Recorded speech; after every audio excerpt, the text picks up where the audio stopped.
C'est-à-dire que vous êtes submergé par la masse d'eau. C'est ça, c'est ça. Et ma première pensée, ça a été tu vas pas souffrir. Ouais.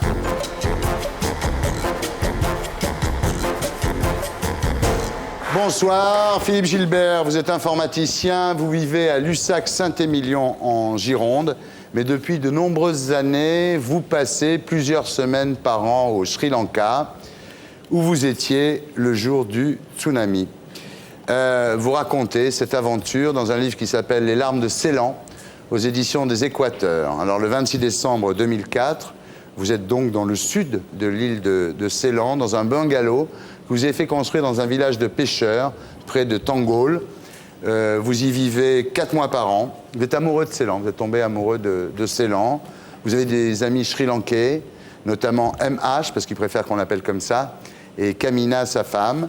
Ils ont une petite fille, Osandi, qui a 7 ans, qui joue avec votre petite fille, Juliette, qui a 4 ans. Voilà. En effet, Delphine, votre fille, et Jérôme, votre gendre, sont venus passer des vacances à Ceylan. Et ce matin-là, votre gendre vous propose d'aller pêcher, mais avant, il va faire le marché à Tangol avec votre fille. Il est 9 h. Vous surveillez les 2 fillettes, elles dessinent. Et là, une touriste qui loue une chambre chez MH, votre voisin sri-lankais, est surprise par une vague que vous qualifiez de téméraire dans votre livre et se réfugie dans le jardin et vous l'aidez.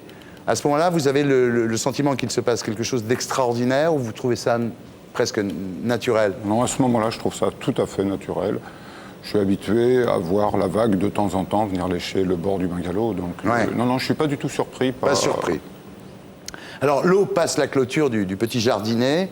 Vous réagissez pas plus à ce moment-là. Vous rentrez dans votre bungalow pour pas être mouillé. Et là, le flot d'eau s'engouffre dans la pièce en fracassant tout sur son passage. Hein. C'est-à-dire que là, la porte d'entrée vole en éclats. Quoi. Là, vous comprenez qu'il se passe quelque chose de... Oui, là, à ce moment-là, je prends conscience, même si je n'ai pas conscience totale de ce qui va réellement se passer quelques secondes après, là, je commence à comprendre que ça n'est pas normal, en fait. Ouais. Voilà. Vous comprenez qu'il se passe quelque chose. Il y a un deuxième flot qui est torrentiel, dites-vous. Vous avez de l'eau jusqu'au cou et vous sortez du bungalow où vous êtes réfugié. Et dehors, la vision est absolument terrifiante. Il y a une vague monstrueuse et vous avez cette image, vous dites, j'ai l'impression d'être comme un Égyptien dans le film Les 10 Commandements, au moment où la mer Rouge se referme. C'est-à-dire que vous êtes submergé par la masse d'eau. C'est ça. C'est ça. Et ma première pensée, ça a été tu vas pas souffrir. Ouais. Quand vous voyez un truc comme ça. Là, vous pensez que vous allez mourir à ce moment-là?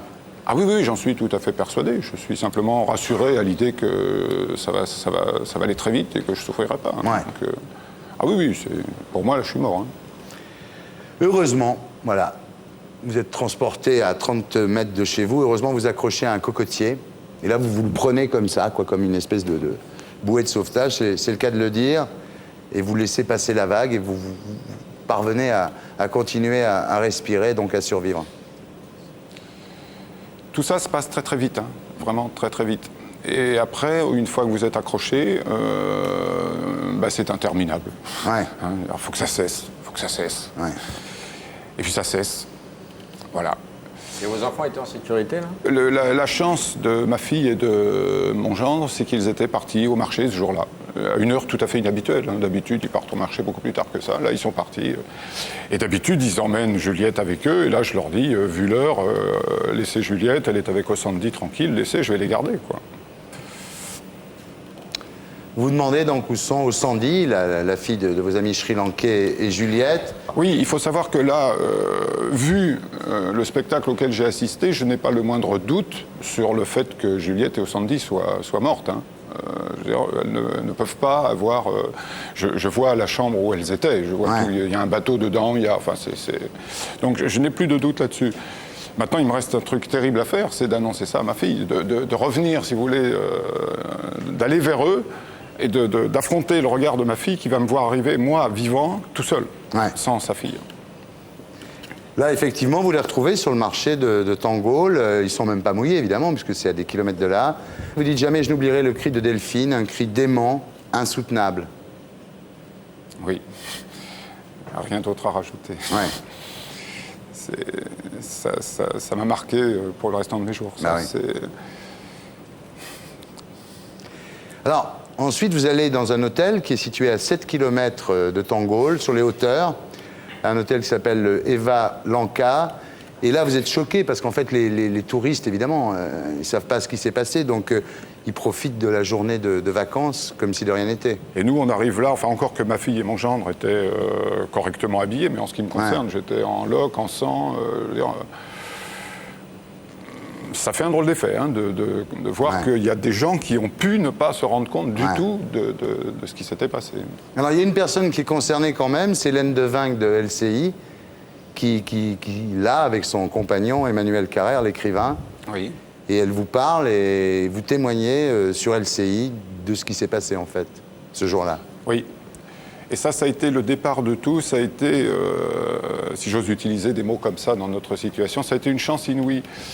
Une chance inouïe parce que, si vous voulez, il est évident qu'on aurait de toute façon aidé les très proches amis, ne serait-ce que de cette sortie de ça. Mais là, le fait que j'ai été, par chance, le premier à témoigner, ça a tout de suite amené les médias vers nous quand on est rentré en France. Bon, c'est pas trop mon style de jouer avec ça, mais là, je crois que j'avais pas le choix. Alors, il aurait fallu que je sois très con pour ne pas jouer à ce jeu. Donc, on a laissé les articles paraître dans Paris Match. On a même été jusqu'à accepter qu'une photo de Juliette et Sandy soit diffusée.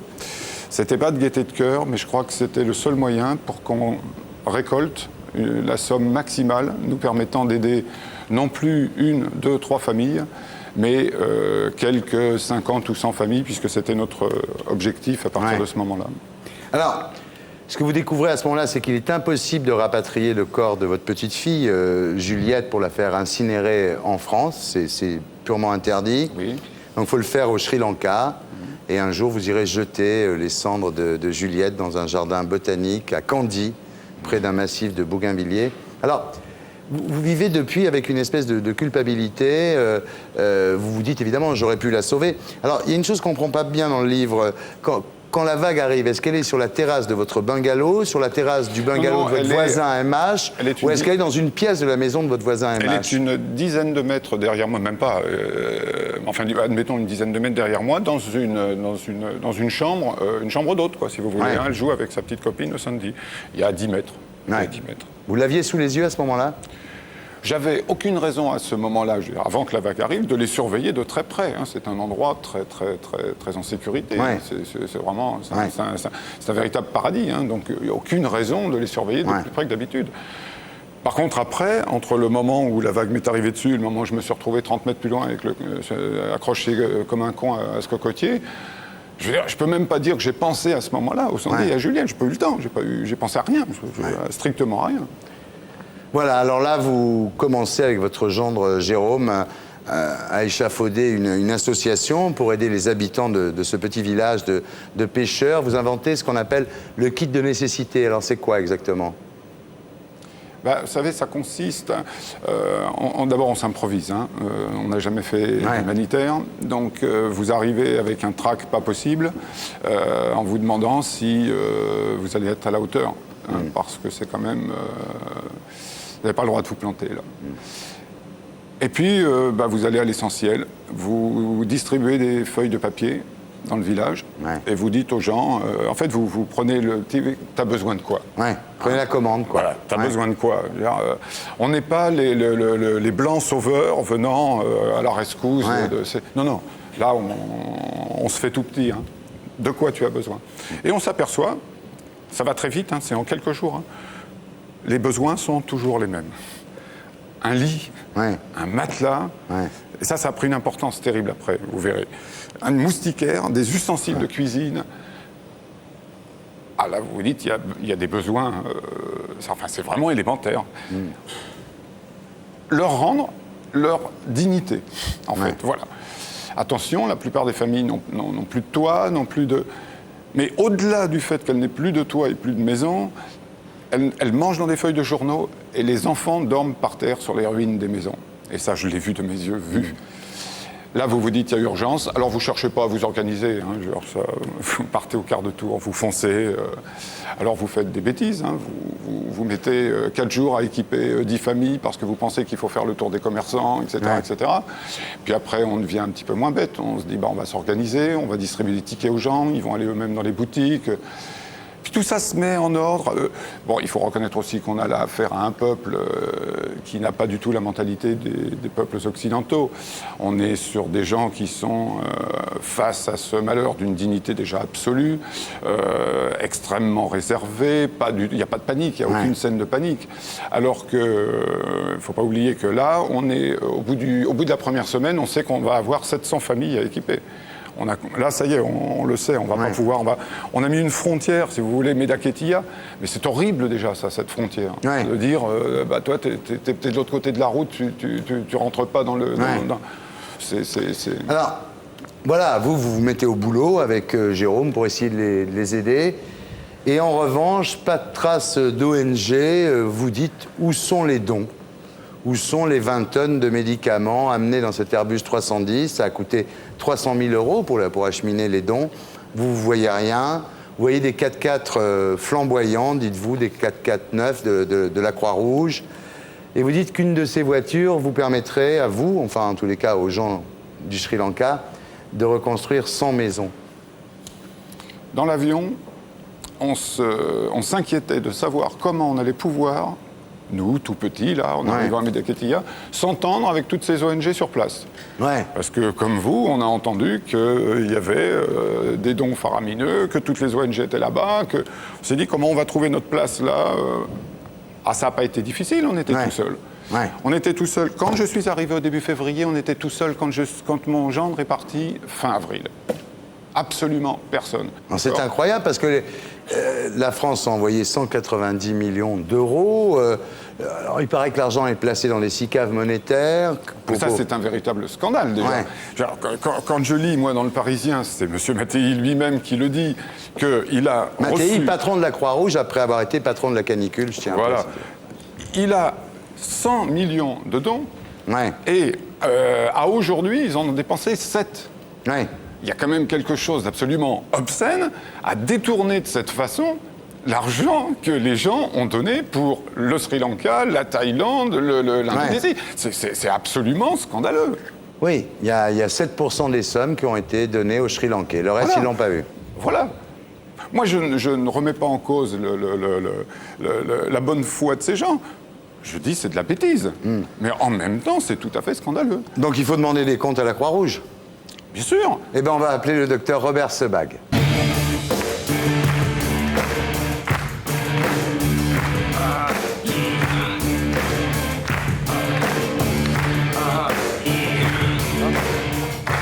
Bonsoir. Bonsoir. Alors, vous êtes administrateur national de la Croix-Rouge. Votre fonction, en fait, c'est de faire la somme des dons reçus, de savoir comment l'argent est dépensé. Les missions sur le terrain, c'est moins votre truc, mais enfin, c'est quand même vous qui gérez le pognon. J'en ai fait une. Voilà. Alors, où est l'argent ? Où est le pognon ? Alors, ce que je peux vous assurer, il y a une partie de l'argent qui a été dépensé, et il y a une programmation, on a signé... 7 sur 100 en ce qui vous concerne, on est d'accord. Hein. Il y a 70 millions... Attendez, Philippe, vous dites combien ? 7 sur 100. 7 sur 100 millions. Voilà. Alors, où sont les 93 millions ? Il y a 70 millions d'euros qui sont engagés aujourd'hui. Il y a 1000 maisons, 2 hôpitaux au Sri Lanka, en Indonésie, il y a un approvisionnement en eau qui se fait dans la région d'Ampara, dans la région de Galles. Vous le savez, il faut des bureaux, il faut une logistique. En Indonésie, on a plus de 50 personnes qui sont sur place. Il y a eu le tremblement de terre sur l'île Nias. On a été tout de suite là, on a remis 10 litres d'eau par personne et par jour, 160 000 litres d'eau à filtrer. Il fallait transporter le matériel. Alors, l'argent, il n'est pas dépensé en immédiat, il n'est pas dépensé comme ça, l'argent. Et pourquoi ? Alors, mais moi, parce qu'il vous faut... Pourquoi, vous, avec monsieur, votre... Il vous faut des récipiendaires, il faut des gens de confiance. Vous ne pouvez pas distribuer l'argent à n'importe qui, vous connaissez ce pays comme moi. Attendez, pourquoi non, je suis beaucoup moins dans le coup que Philippe Gilbert, mais pourquoi est-ce que les braves pêcheurs qui ont eu tout détruit, on ne leur dit pas à chacun, on vous donne, je ne sais pas moi, $10 000 à la maison, acheter une barre. Alors, Pour acheter un bateau, pour acheter... On est en train, ce qu'on n'a jamais fait, si vous voulez, d'avoir des partenaires locaux, des associations. Alors on vérifie qu'elles sont pas... Non mais, excusez-moi, mais c'est horripilant d'entendre des choses comme ça. C'est bien parce que votre discours, au moins, il est honnête. Vous êtes en train de faire un constat d'échec. Mais enfin, c'est incroyable. Si je retourne, je vais retourner au mois de juillet au Sri Lanka, à côté de Meda Ketiyah, il va encore y avoir des gens qui vont dormir par terre, manger dans des feuilles de journaux, alors que vous avez 70 millions en banque. Voilà, excusez-moi, docteur. Docteur, attendez. Il n'est pas question de mettre ici en doute l'efficacité et la probité de la Croix-Rouge. C'est pas du tout notre propos. L'efficacité un peu quand même. Oui, l'efficacité quand même. En tous les cas, la Croix-Rouge a fait ses preuves depuis plus d'un siècle. Bon, ce que je veux dire simplement, voilà, ce que dit Philippe Gilbert, il dit moi je vais retourner, parce que c'est un amoureux de Ceylan, c'est plus qu'un touriste, c'est un mec qui a construit une baraque là-bas, Gilbert. Bon, donc il va aller là-bas. Il va voir ces gens qui vont continuer à bouffer, comme il dit, dans des journaux, à dormir sur des ruines, alors que vous avez, je sais pas, des millions et des millions d'euros placés en SICAV monétaire. C'est ça qui comprend pas. Sur un sujet pareil, vraiment, je ne veux pas polémiquer, surtout pas avec vous. Ce que je peux vous dire, c'est qu'on a repéré un certain nombre d'associations locales. Vous-même, je le dis devant tout le monde. Je veux dire, nous sommes tout à fait prêts sur votre association, parce que vous êtes quelqu'un de confiance de votre village, vous avez vécu, vous avez construit, à financer un projet. Je le dis, c'est pas le scoop que je veux dire. Prudent, vous avez raison d'être prudent, parce que c'est de l'argent, c'est important, mais c'est très très long. Vous êtes submergé, excusez-moi du mauvais jeu de mots, par la bureaucratie, quoi. Mais la bureaucratie locale aussi, faire des virements d'argent locaux, avoir les dédouanements. Vous savez que même sur des médicaments, des filtreurs d'eau, on doit à la douane, on doit payer un certain nombre de taxes. Tout est contrôlé. Mais vous ne pouvez pas ruser pour une fois face à une catastrophe comme celle-ci. Vous envoyez des équipes comme la nôtre, des petites équipes de rien du tout. Vous savez ce que je disais, moi, à mes gens? Quand vous allez arriver à l'aéroport, vous allez pas dire que vous êtes une ONG, vous allez dire que vous êtes touriste. Ça nous permettait de rentrer tranquillement dans le pays. Si jamais vous disiez ONG, ils vous bloquaient et vous restiez 15 jours à Colombo. Nous, on passait comme touristes. Oui. On a ouvert un compte en banque tout de suite là-bas. On faisait virer l'argent là-bas. Je l'ai fait. On a monté des équipes avec des Sri Lankais. Payer même des gens, à la limite, avec tout l'argent qu'il y a, payer même des gens pour les envoyer. Laurent Ruquier, c'est ce qu'on faisait, on donnait 1000 roupies. Non mais 1000 roupies par jour à chaque Sri Lankais qui nous aidait. Docteur, c'est décevant. Je vais vous dire, nous on a fait partie ici des gens qui ont donné. Et quand on voit rapidement, et quand on voit qu'ils sont toujours pas secourus, franchement c'est décevant. Quand on aide les ONG, ça enfonce le clou de l'inquiétude. On se demande toujours où va le pognon. Et la Croix-Rouge, tout le monde a confiance dans la Croix-Rouge.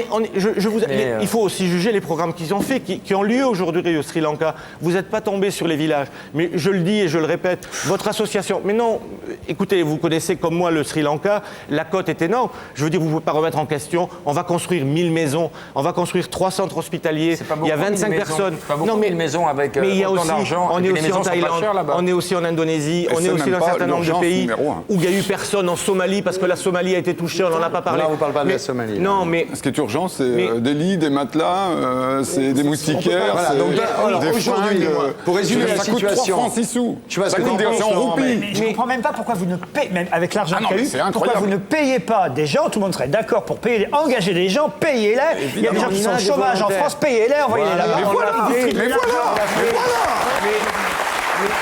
C'est ce qu'on fait pendant ce temps. Mais je vous assure qu'on envoie, c'est terrible parce que j'ai l'impression de tomber effectivement dans le poujadisme et dans le café du commerce. Mais malheureusement. Mais là, c'est ce qu'on pense. Et pendant ce temps-là, ce sont les banques qui sont du pognon avec l'argent qui est dessus sur les comptes. Mais pas du tout. Ah oui, écoutez. Comment ça, pas du tout? Les SICAV monétaires, ça rapporte du pognon aux banques. Comment ça, pas du tout? Vous pouvez pas déverser sur un pays 25 millions d'euros comme ça, tout d'un coup. Donc, tout l'argent, je peux vous assurer par le comité de l'achat. L'argent qui n'est pas dépensé. Tous les intérêts sont reversés au programme Asie. Vous savez très bien que les périodes de reconstruction, ça va durer longtemps. Encore une fois, on vous dit qu'on ne met pas en cause le but au bout du bout. Moi, je crois qu'après le tremblement de terre en Iran, il y a aujourd'hui encore des on a été une des seules organisations qu'il avait été promis. la Croix-Rouge française, on a eu beaucoup moins d'argent que le Tsunami, à être présent sur BAM, aujourd'hui, à monter un certain nombre de programmes. Je vous dis, c'est pas on vous connaît la Croix-Rouge, mais non, mais je sais, formidable. Non, mais là, je peux pas non plus. Il y a c'est 50 très mal organisé, quand même. Il y a des volontaires. C'est pas un problème d'organisation. Vous êtes débordés, vous êtes. Non, mais on ne peut pas faire n'importe quoi. On a aussi des comptes à rendre. Les gens accepteraient. Mais je suis d'accord. Mais quand vous avez des partenaires comme monsieur, on est tout à fait prêt, je le redis, à aider spécifiquement son village. Mais c'est pas lui spécialement, c'est non, tout. mais lui, c'est il y a des vous pourriez avoir des témoins. C'est pas une vraie réponse. Nous, naïvement, on pensait que la Croix-Rouge avait une vision d'ensemble plus bien sûr. S'il faut faire un livre pour que quelqu'un vous aide, ça sert à rien. C'est bien gentil de dire ça là maintenant sur ce plateau. Mais c'est pas ça, c'est une réponse. Vous pourrez avoir des témoins honnête, ça. De Pardon, village. c'est pas une réponse honnête. Mais vous pourrez avoir des témoins de village. Sous prétexte que monsieur est ici, qu'il a fait un bouquin, vous allez dire on est prêt à vous aider, il faut aider tout le monde, c'est tout. Monsieur Ruquier, on pourrait avoir ici en face des villageois dans lesquels nous sommes présents. On a fait des milliers, des milliers. J'espère et qui vous dirait merci à la Croix-Rouge. C'est une bonne blague, merci. Heureusement qu'il y en a, merci à telle organisation. Bien. Je veux dire. Alors, de toute façon, on va pas y passer la nuit. Qu'est-ce que vous, parce que c'est ça qui est important, vous habitez là-bas, vous y allez plusieurs mois par an, vous êtes encore une fois vraiment sri-lankais d'esprit. Qu'est-ce que vous pensez qu'il faut faire? Qu'est-ce que je pense qu'il faut faire? Moi, je crois que je viens de m'exprimer suffisamment sur le sujet. Tout simplement, il faut que l'argent qui aujourd'hui dort dans des banques soit utilisé d'une façon ou d'une autre. Alors, c'est, comme le dit fort justement Laurent Ruquier, c'est par exemple payer les chômeurs en France, et tant pis si on fait du poujadisme, parce que là, il y a des urgences en plus. Bon, ou tout simplement le distribuer. Il n'y en a pas besoin d'autant que vous en avez. À des petites associations comme nous qui vont au moins essayer de faire l'essentiel, c'est-à-dire de ramener très vite ces villages à dignité. Parce que quand vous dites mon village, je dis votre village. Je peux vous assurer que j'ai fait la route de Colombo à... Je sais où vous étiez. Hein, vous étiez plutôt sur la côte Est, d'accord? Bien. Voilà.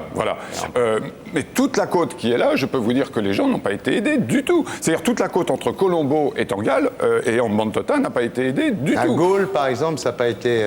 Non, ce qui a été fait dans ces villes, c'est la plupart du temps, on a travaillé sur le plan hôpitaux.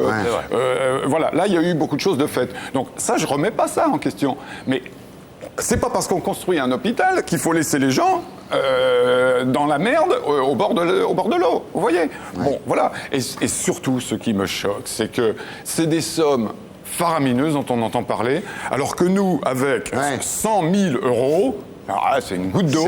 On a redonné à 700 familles la dignité élémentaire dont ils avaient besoin. Voilà, merci.